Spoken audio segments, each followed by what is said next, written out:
পুরোহিত মশাই, একটু অপেক্ষা করতে হবে যে।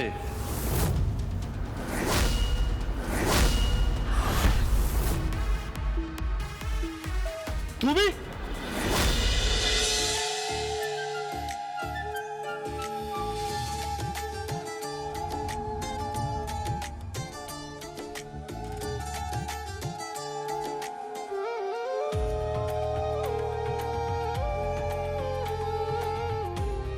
পুরোহিত মশাই, একটু অপেক্ষা করতে হবে যে।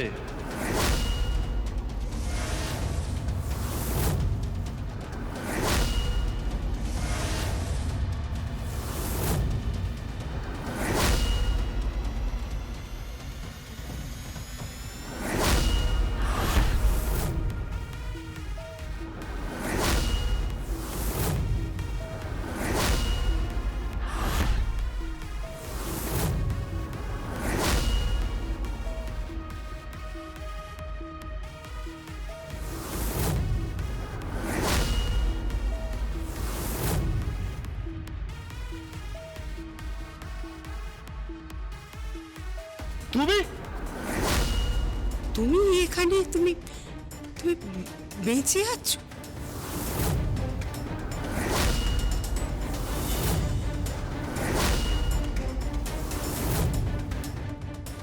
কে আপনারা? অবাক হয়ে যাচ্ছেন বলুন। আমি এখনো বেঁচে আছি। তুমি তুমি এখানে কি করতে এসছো? কি বলতে চাইছো তুমি? উষ্ণেশ, তুমি তো হসপিটালে ছিলে। না, আমি হসপিটালে ছিলাম না।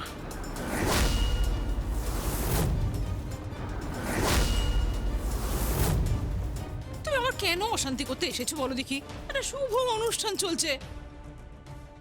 ওকে বের করে দে, ওকে এখান থেকে বের করে দে।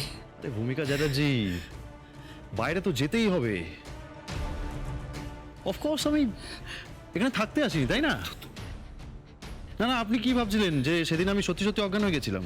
এটাই ভাবছিলেন আপনারা, তাই তো? সত্যি অজ্ঞান হয়ে গেছিলাম, বাট না। কারণ আগেই জুই আমাকে বলেছিল যে ওই শরবতে ঘুমের ওষুধ মেশানো আছে।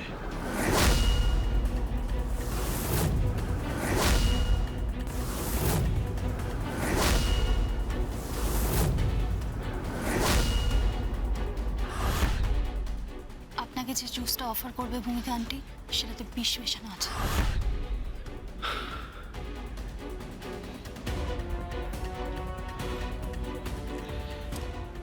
Thank you Jui, thank you. এই কি কি কি কি সব ফালতু কথা বলছো তুমি? এই কোনো ফালতু কথা বলছি না, বুঝতে পেরেছেন? কোনো ফালতু কথা বলছি না। সেদিন মেহেন্দির অনুষ্ঠানে শরবতের মধ্যে ঘুমের ওষুধ মেশানো হয়েছিল। হ্যাঁ, এটা ঠিক যে আমি শরবতটা খেয়েছিলাম, বাট ওটা ওই শরবতটা ছিল না যেটা ঘুমের ওষুধ মেশানো হয়েছিল। আর তারপরে যেটা দেখেছিলেন না, সেটা অ্যাকচুয়ালি নাটক ছিল। মানে ওই নাটক ফাটক করেছিলাম ওই অজ্ঞান হয়ে যাওয়ার।